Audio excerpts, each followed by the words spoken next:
You have hit record on Blue Monday. Good morning, Sadie. How are you? Not too bad. How are you? Yeah, good. And we wanted to do a little piece this morning, didn't we? Because, I don't know, every time I turn the TV on, it's understandably doom and gloom. And one of the things we talk about is just distracting yourself from or being present in the moment. And God, I mean, if we were to turn the TV on today, it would be Blue Monday all over it. Something that I'm very keen, as I know you are, to sort of dispel the myth that we talk about framing the mind and all that sort of thing. Talk to me about Blue Monday. Is it a load of twaddle? Quite frankly, yes. It's just a marketing stunt that's been around for a while, and the press like to get hold of it. Social media likes to get hold of it, and unfortunately, it just makes everyone feel a lot worse to be told that this day is the most depressing day of the year. It really doesn't help your state of mind, does it? Particularly if you're feeling a bit flat anyway, to be told this is a day to be really depressed, it's just going to fuel that even further. And yeah, we don't need anything else, do we? Let's face it. No, we really don't. And I mean, it was originally put out by a travel company to basically encourage people to book holidays, because they wanted to encourage them to be more mindful of the fact that the weather's miserable, their skin, they're fed up. Let's book a holiday. So that was the original point of Blue Monday, and it just kind of gathered traction. Hang on, so this is more sort of corporate stuff, is it? It's marketing. Well, is there any science behind this? Is there any truth behind it? No, Sky Travel, well, they claim it's based on some data and some fancy formula, but researchers have looked into it and can't find anything to back it up. Is it because all the New Year's resolutions and everything people have failed? We're into the depths of quite a long month. It feels like we've been in this month for 6 months. I know a lot of people who made resolutions this year. I think they abolished them all on the 5th of the month when we locked down again. Everyone thought, "Oh my Lord, right? Let's try and do whatever it takes to get us through this." Yeah, but I mean, we are a bit of time into January. It does sound like if there was going to be a pretty crappy worst day of the year, it might be this one. But you're saying it was just made for marketing. It is. I mean, yes, people do typically feel quite blue at this time, even without a pandemic. But it's not very helpful messaging to tell people that this is a really depressing day. But yeah, I mean, the weather doesn't help. Certainly, I mean, today here it's raining as per. Yeah, it is a really long time for people to stretch their finances as well. All the excitement of Christmas is like a distant memory, and yeah, a lot of the time people's resolutions have started to crack as well. And yeah, it is typical for people to feel a bit fed up this time of year, but there's nothing actually based in science to say that it's the most depressing day of the year. And a lot of the charities and mental health experts find it quite concerning as well, the impact that it can have, because there's quite a profound impact between being low and depression. So it can actually trivialise certain conditions, and it can make people feel a lot worse than they actually already do. So it's a dangerous message, really. Sadie, just in case people aren't aware, just remind me of these qualifications you've got coming out your ears. Why should they listen to you on this? I mean, it's not just two of us having a chat, is it? Tell us. No, it's not. I've worked in the field of workplace mental health and wellbeing for over a decade. I have a number of different qualifications, including a master's degree in workplace health and wellbeing. And I've worked for a very long time with organisations to help champion positive mental health in the workplace, and really to stand up to anything that could be detrimental to people's mental well-being, such as something called Blue Monday. So yeah, it is about just noticing these things across society that actually do have an adverse impact on our well-being and standing up to it. I think it's really important if we're going to start to break down stigmas, particularly, that we need to be mindful of the language that we're using, that people use across the press, and like phrases associated with Blue Monday, starting to think about the impact they have on people and how we can flip the script, really. Yeah, I'm reading a brief here that you sent over when we were discussing this, just to sort of fill the gaps around it. And Blue Monday leads to damaging misconceptions and trivialises depression. People might feel down, but it's not the same as depression. I think you said that Samaritans launched something to counteract this, did you? Yeah, I love it. They called it Brew Monday, isn't making a brew. Which is why we've got our cold cups of coffee. Yeah, I much prefer that as a notion, because it's encouraging people to, have a brew and have a chat with someone, just like we're doing, about how they're feeling, how they're getting on. And that's something that, particularly at the moment, we need to be doing a lot of, even if it's only virtually. So yeah, just encouraging people to speak up about how they're feeling at the moment, and not be so under pressure to talk about that it's depressing and that they're really fed up. Just chatting in general, which is Yeah, all right. So if anyone hears Blue Monday today, think about it and give it another option. That's what I'd say. So we're going to challenge Blue Monday today. And I guess on LinkedIn and all the other platforms that we know and love, there'll be, oh, it's Blue Monday, it's Blue Monday this. Why don't we, when you hear it, say it's Brew Monday? And if someone could pick up the phone, drop someone an email, text someone they haven't seen for a while, or whatever it is, we could easily flip it on its head. And that leads me to another point, right? Mm-hmm. This goes back to framing, doesn't it? And it's almost, we've given it a label and an acceptance that there's a way that we can be down today. So if you go, well, everyone else is down. Oh, TV says everyone should be down anyway, so I'll be down. You sort of get caught up, don't you? You get led. How do we reframe? A Brew Monday is brilliant from the Samaritans. That is fantastic. Yeah. How do people reframe their day then? I mean, if, for example, today is today, obviously, and if it was the first day of spring, or if it was something else, if it had another label to it, we'd all go, right, this is brilliant. It's the first day of spring. It's still the same day. It's still crap weather, and we all still feel a bit down. And there's a blooming pandemic on, which we should never trivialize. But people affected by that are affected for their own reasons outside of a labeling from effectively what was Sky Travel. How can you reframe it?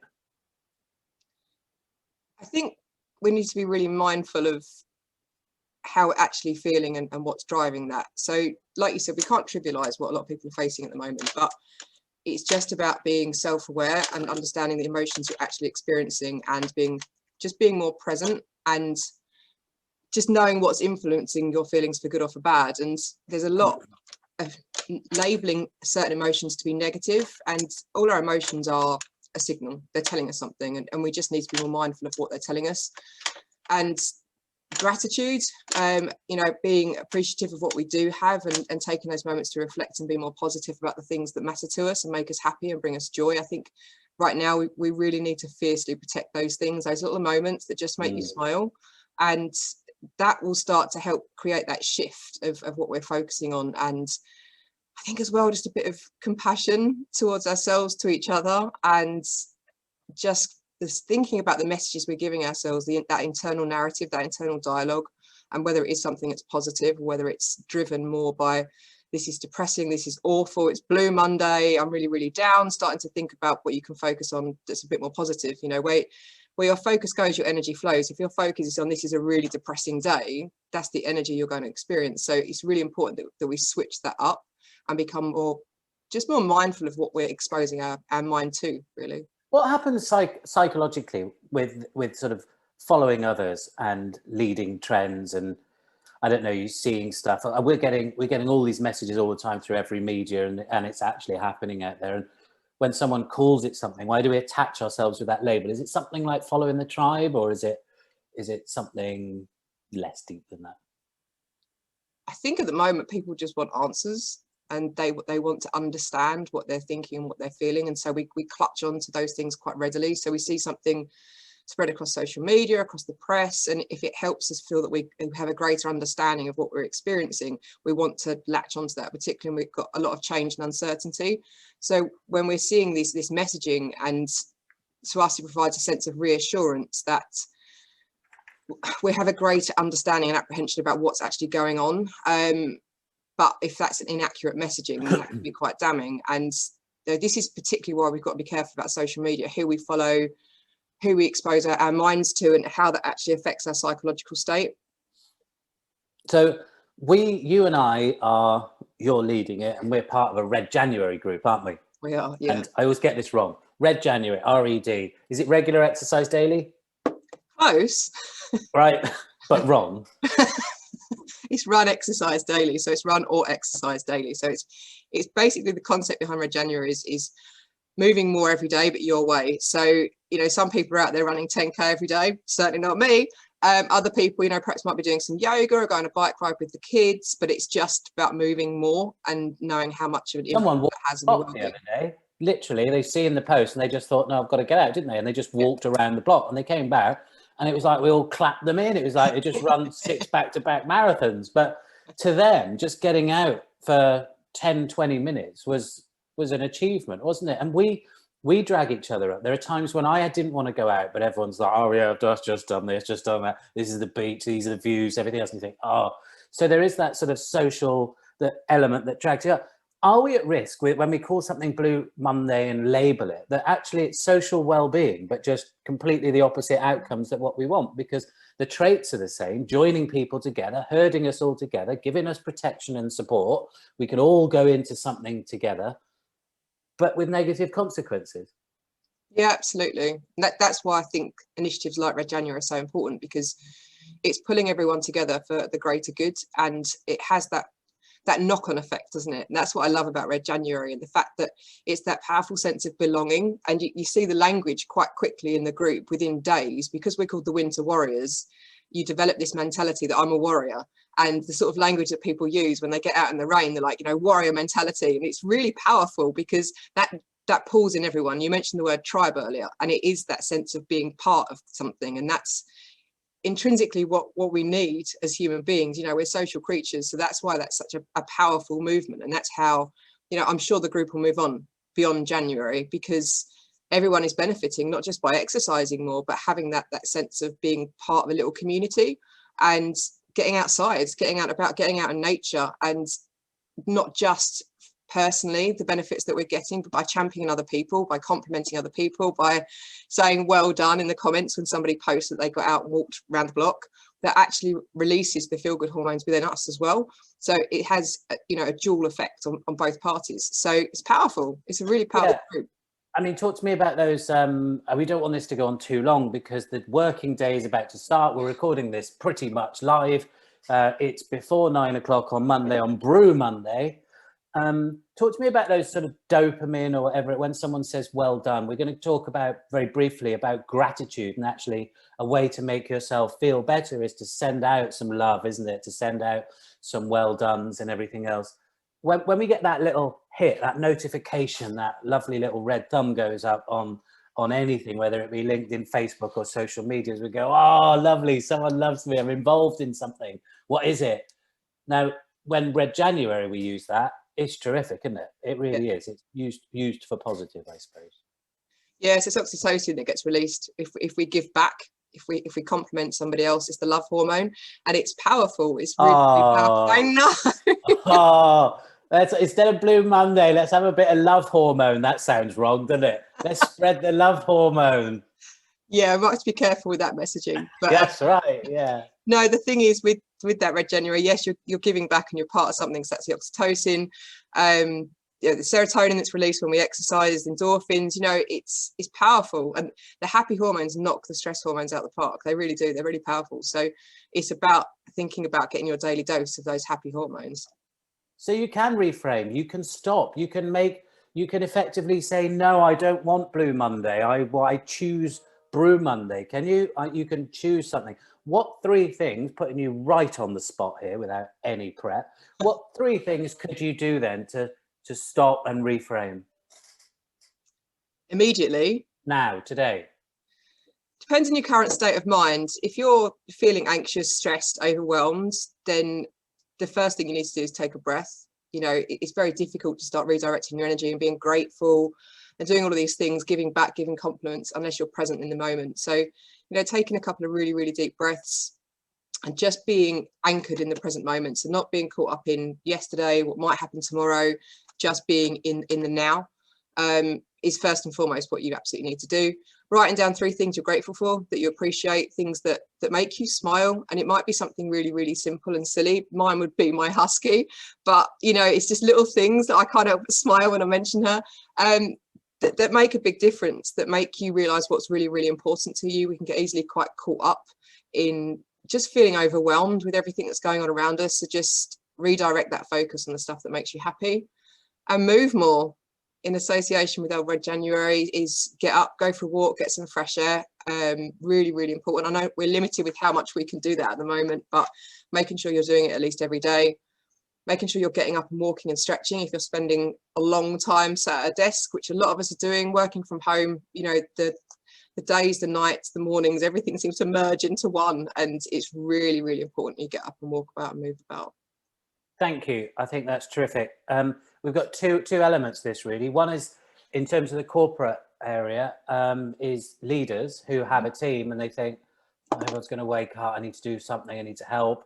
You know, they're going to switch on the TV, turn on the radio, it's like, oh no, more doom and gloom, Blue Monday. What can I do? Can I do anything to help? So I suppose call it Brew Monday for a start. Ask people to challenge it, maybe to let them know it was just a media hype for Sky Travel back in the day to get people to book holidays. Don't get caught up. Essentially, the day can be what you make it. You've always got time to change, haven't you? Obviously, with my experience, I know that mindset is huge and it is a choice. So for leaders to send out that message, just to challenge it all, and don't send everything out saying it's Blue Monday, but say it's Brew Monday. The other thing is that how can individuals who are all remote working, you know, pick themselves up on a Monday in January? I mean, it does sound a bit gloomy, but so for instance, I've got pictures of my children, you know, Molly and Phoebe there. They sit with me there. I've got the popular snow globe, which is said with anxiety. It was like shaking this snow globe, and an old school friend bought me this, which is it's got "You've got this" in, and I put it down there and I look at it and I realized that was my anxiety at once. It was like continuously frantically shaking a snow globe. I put it down and it rests and I can see the writing in the middle. And I've got whatever this is, I've no idea, but it smells gorgeous and it sits there. So and my ring light, which my children got me for £10 for Christmas, which I wanted a ring light for these. And I'm not sure whether it's actually just changing my color or blinding me, because I don't think it was the most expensive one, but I've still got it on there full pelt. So you can frame your immediate vicinity, I suppose. That's what it is. And maybe just today, just keep the news off. What do you reckon? I think keep the news off a lot of the time, to be honest. But yeah, we do all have a responsibility, which is an ability to change the way we respond to a situation. And yeah, it is a choice. It is a choice. But I think it's just being more in the moment, like I say, and just appreciating everything you've got around you, just like you've got all around your desk, these little but do you know what else I did? clues. You're going to laugh. Treat yourself. This morning, I put on some expensive aftershave. Did you? Yeah, why not? Couple of, I mean, I didn't have to, I just sprayed it right basically under my nose so I could smell it all day, but you know, why not, eh? Maybe put a different t-shirt, get yourself, I've got my favorite mug here. What else did I do? Oh, music, you know, stick it. Yeah. I won't say Alexa because it will come on. No, it's not listening. Right. But put some nice music on, some upbeat. So we've got music. I think we disagree on what's upbeat music. Well, just been singing 1D out. I know. So for me, it's that nice photos, reminders, and I think maybe just shows a choice that we're not going to accept the media hype that it is today. It's a bit of BS. The other thing that you're very keen on is self-empathy, is self-compassion, sorry. Mm-hmm. And in my times in the past, I was very aware, or I got told to be very aware about how I was talking to myself. Was I talking to myself in capital letters, bold, shouty, aggressive, or was I talking to myself like I would a 5-year-old child? Don't worry, come on, don't really feel like it now. Let's have something to eat. Let's maybe start at 10 o'clock, not 9 o'clock. Let's take it easy. Mind if you're not feeling terrific, why don't we have a shorter day today? Let's just do 6 hours and go for a run. So you know how you would talk to a child? That's how I started to reframe and talk to myself. How should we show ourselves self-compassion? Exactly as you just said. It's just being a bit more careful with the expectation we're putting on ourselves, particularly right now. And our energy levels are lower than they would usually be. What's going on in the world is going to drain us a lot quicker, so our capacity to cope with situations is going to be lessened, and I think we're not going to perform and produce at our usual output rate, and we can't expect ourselves to. So it's just exactly as you just said, you know, just being aware of that and not putting so much pressure on for everything to be at 100% and for us to be doing everything that everyone else is doing. You know, we see on social media, everyone's show reels of what everyone's broadcasting that they're doing and all their achievements. And it's fine if you're not, it's fine if you're only doing half of that, it's fine. And just being careful about that internal voice that you just talked about. And, you know, a similar perspective, what I talk to people about is when they're facing with a situation, when they're facing a challenge or adversity and you're getting all this message that it's your fault, you're not good enough, just reining that in and thinking, what would you be telling a friend, like a really close friend, if they came to you and said, this has happened, would you say to them, you're a complete failure, you're definitely not good enough? Of course you wouldn't, but we do it to ourselves. So you've got to start to try and think about what message and advice you'd give to someone else, because we're generally a lot kinder to other people than we are to ourselves. And you know, we're stuck with ourselves 24/7 around the clock. This is a constant voice, so it needs to be a nice one. And you know, just reaffirming all the things that we're doing well at the moment. The fact that, you know, we've got up, we've got dressed, we've had a wash, you know, you've put your aftershave on, we're doing all right. I know, it's the little things, isn't it? It really is the little things. In fact, that's that One Direction song again. It's the little things. Of course, it goes back to 1D. That's going straight on when we finish this. Sure it will. There's something about when you look at yourself in the mirror and you're brushing your hair and you just quickly, and you're in a rush and everyone's in a rush and you just slap, because we're not actually getting ready to go out and having all those pre-drinks anymore for obvious reasons. But someone said once that actually, if you just get your face closer to the mirror, stick with me on this, and really close and look into your eyes, because we never look into our own eyes in the mirror. Oh, probably. I nick most of my stuff from you. But the UK's lead in corporate well-being, workplace well-being. But then you look into your eye, and if you say, it sounds a bit cheesy, but if you go, look, I love you, that is, while you're looking in your eyes, or maybe you don't go full cheese and you just say something like, look, you're doing really well, you've got up, come on, what are we going to do today? And you talk to yourself in the collective we. That's actually quite powerful. I like that. Do you know how many people struggle just to make eye contact with themselves in the mirror, though? Like, what? Oh God, yeah, I do it in training workshops. And, you know, when we're talking about self-esteem and self-value and self-worth, and, you know, I sometimes, as an activity, say, look, let's pass around the mirror and just look at yourself. And we think because we're often seeing our reflection, we're normally focusing on something like doing our hair, brushing our teeth, whatever that may be, but to actually stop and make eye contact with yourself and hold that, I think that's me. That's who I am. And we hear a lot about eyes being the window to the soul, about making eye contact with other people, but it's actually something that people find quite uncomfortable, is to make eye contact with themselves, because that's that acceptance of who's looking back at them, which people struggle with a lot. So even that step, then you go on to the affirmations, then you go into the positivity, just saying 3 things that you're proud of, that you've done well that day, that just being, again, nice to yourself in the messaging rather than picking apart your reflection, which is what most of us do. So yeah, absolutely, that is really powerful. But again, if people find it uncomfortable to start with, you know, just make the eye contact for a short period of time and then work up to saying one good thing. But it's a process, and you know, if you do feel uncomfortable with it, just sit with that and think about why that is, and just take that time to get to know yourself, because a lot of us don't.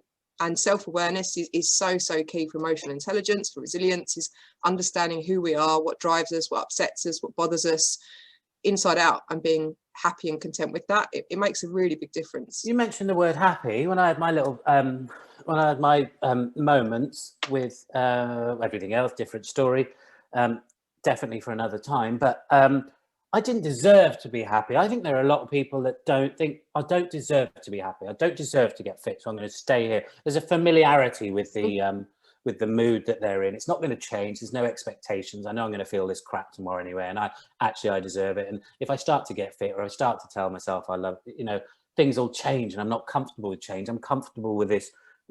That's how I felt, and I imagine many others do. We're not going to drag on this. We could do courses and courses and courses. Well, you could, and your team. But how do you just bump today, Brew Monday? How do we bump ourselves out of it now? Other people is a good one, because, you know, when we're stuck in that frame of mind, particularly when we're under stress, we kind of think and talk as if we've got blinkers on, and it can be hard to see that bigger picture. And like you say, you fixate on a certain thing, or perhaps you have tried to get fit for the new year, and over the weekend you got a takeaway and gorged on chocolate and wine or whatnot, and now you feel like a failure and not good enough, and I'm never going to get fit. Today's a new day, you know, just being mindful of that. But when you've got those blinkers on and you get stuck in that frame of mind, it can be hard to see that. So that's why the Brew Monday, reaching out, speaking to someone, and allowing them to build you up and tell you what's good about you is really, really good. It really makes a difference. There's a really lovely exercise that you can do, which I haven't done for a long while actually, but you reach out to 5 people who are close to you, so friends, family members, colleagues, and ask them to write down all your positive qualities.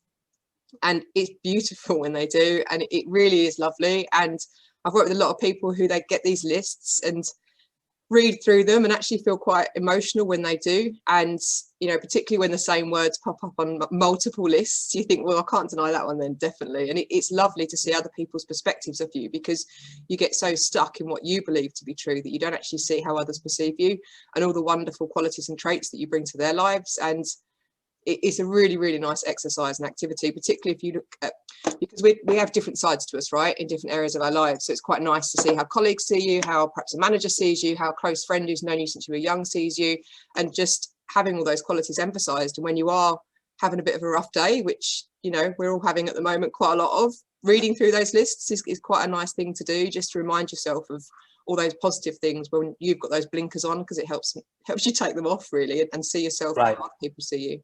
Okay, here's an exercise then for any businesses watching this. Try and give someone a compliment, write 2 positive things about someone in your team or your leader or something else. You talk about having best friends. I know my best friends certainly wouldn't give me compliments, and I would never expect them to. I bet they would. They would. No, they wouldn't. But the worse they were, the more degrading they were, the more comfortable they were abusing me. I think that would actually, you know, that solidifies our friendship, because they're old school friends and we can say what we want to each other. But that, in essence, reach out to an old school friend, tell a few positive things within the business, something about why I like to work for the company, or maybe not something so corporate. What did you do at the weekend and why? What do you hold thankful? What are you grateful for? Literally, everyone starts sending a couple of these things out. Reframe it as Brew Monday. Do you know what? I was walking on the beach yesterday afternoon and evening, as you know, for Red January, and all the dogs, one by one, they come up to you, wagging their tails, don't they? And whatever mood you're in, and I was in okay yesterday, but whatever mood you're in, you can't help but smile and pat it because it's gorgeous. And it's just run up to you, wagging its tail and looking at you like that. And it got me thinking that sometimes you've got to go first with the smile, haven't you?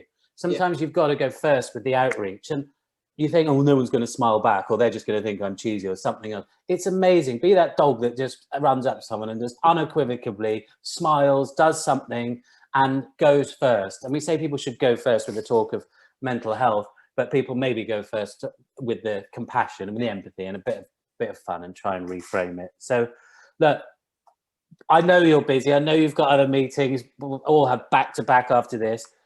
Those are the things we wanted to say, didn't we? Blue Monday, corporate, it was marketing, it was sky travel.